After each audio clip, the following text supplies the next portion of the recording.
大家好，欢迎回到我们的频道，从世界的尽头开始。我们这个节目呢是一个妥妥的大猫迷，曾经聊过非常非常多的大猫，从非洲的狮子、花豹、猎豹、黑豹，到我们上一集提到的拉达克的雪豹，怎么可以漏掉真正的森林之王老虎呢？常见的老虎有中国的东北虎跟孟加拉虎，今天要带大家进入神秘的国度——印度的孟加拉虎。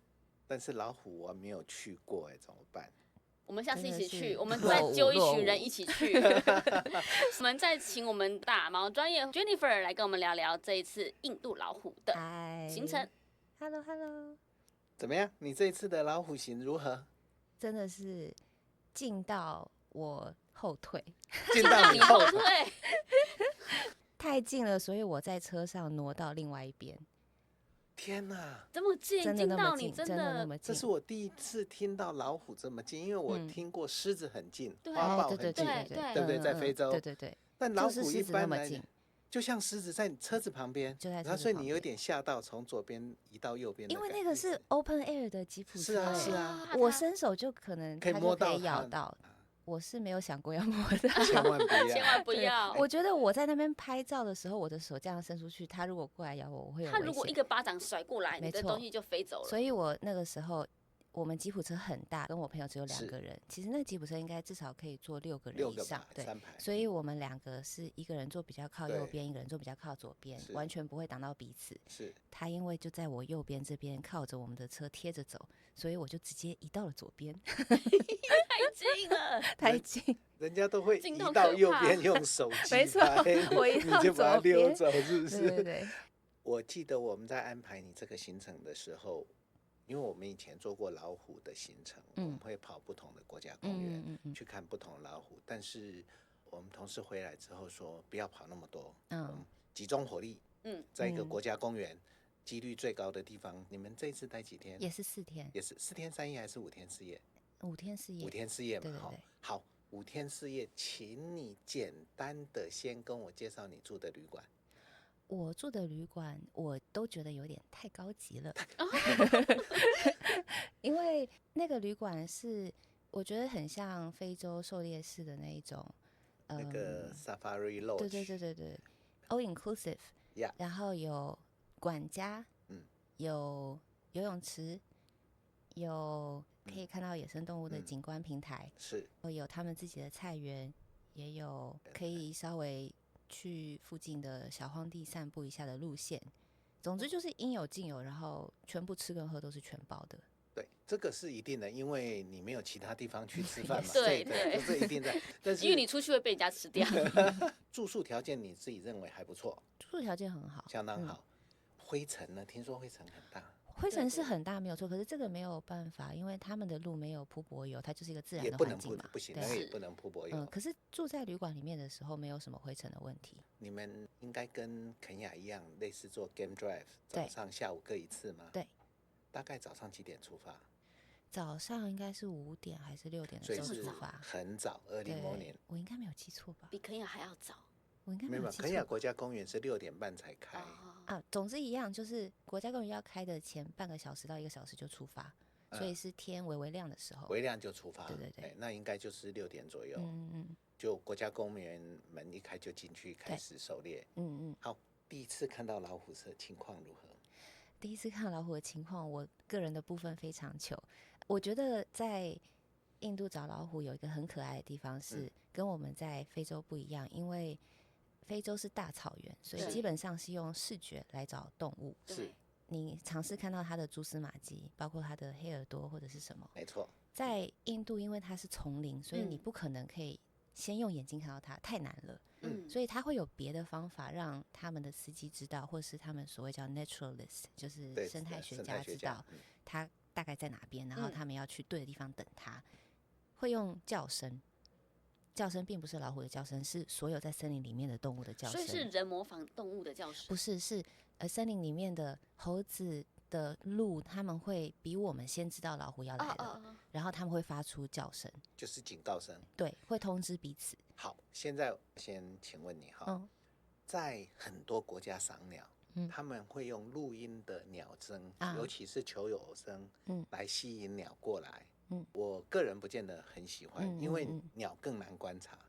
那你刚刚一听到叫声，我直接的想法是说，导游的手机里头录音了，包括鹿啦、野鸡啦，各种它食物的声音放出来，吸引老虎过来。不是，是丛林里头本来的鹿啦，各种动物的叫声，自然的叫声。对，所以他们是跟着野生动物的叫声找出老虎在哪里。这个经验啊，我在肯亚这一次去的时候，我们的司机很厉害，他那时候在找狮子找不到，他就停下来，他就站在那边跟我们说。他学吗？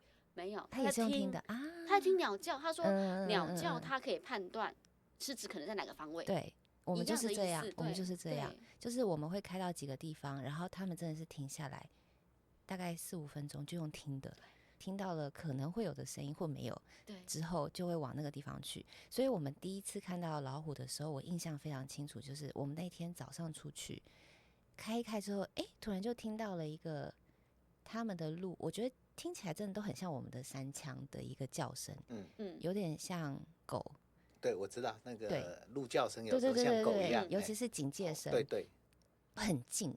就在我们右手边的草丛里面，我们就立刻停下来，因为司机就立刻知道说这个太近了。以他们的经验，其实他也会知道说老虎它毕竟还是喜欢走某一些地形或路线，所以他觉得那个老虎可能就已经要从那个草丛走出来，跨到另外一边，我们应该正好会在它的路径上面。真的就只是这么几秒钟的时间，你就会听到叫声是越来越朝你靠近，可能草丛里有一整群的鹿，他们会一个一个的叫，然后你就知道说老虎现在已经走到哪边。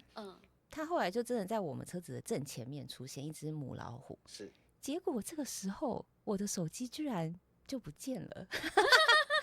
我想说我的手机呢，我要照相，没有及时的找到我的手机，所以我没有照到它，我只有用眼睛看到。所以第一次看到老虎的时候有点手忙脚乱。你第一次看到真正的野生的大老虎在你前面的时候是什么感觉？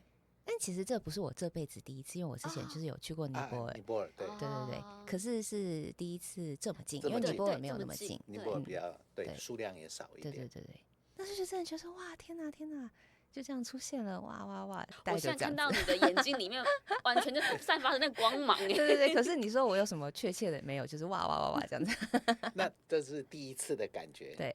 你刚刚提到你最惊恐的感觉，就老虎在你旁边，吓得你往后退。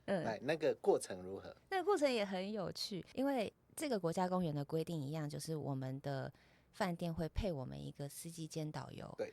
他也非常非常专业，我们每一天都是跟他配合，他表现得非常好。但是呢，国家公园也会配一个他们的 ranger， 对，所以你的车上一定至少会有2个当地人，还有一个司机兼导游，所以一个国家公园的 ranger， 一个2个人，他们都是很专业的人，因为每一天都是带客人在看。对。我们那一天遇到那只老虎的时候，就是一样，先在某一个草丛里面听到了动物的叫声，我们的 ranger 就很坚持说他有用眼睛看到闪现的老虎在某一块草丛。虽然他们讲他们的语言我听不懂，可是我感觉那个画面很像是我们的司机兼导游觉得，依他听这个叫声的方向，还有他对这个地方的认识，再加上其实我知道，因为老虎是有地域范围，所以他们知道在这里听到声音一定是某几只老虎，就是那几个人，然后他们几个人的习性，所以他好像那几只老虎，对，那几只的习惯的行动，所以我们的司机兼导游觉得他应该会从比如说右边这一边出来，所以他想要把车子开往右边，但是那个 ranger 说他看到他明明是往左边走，所以他们2个就在那边小争执。然后很可爱的是，其实他们2个都是为了要让我们可以看到最好的老虎，2个真的就是有点吵起来，但不是很凶的那种，就是坚持专业的那一种。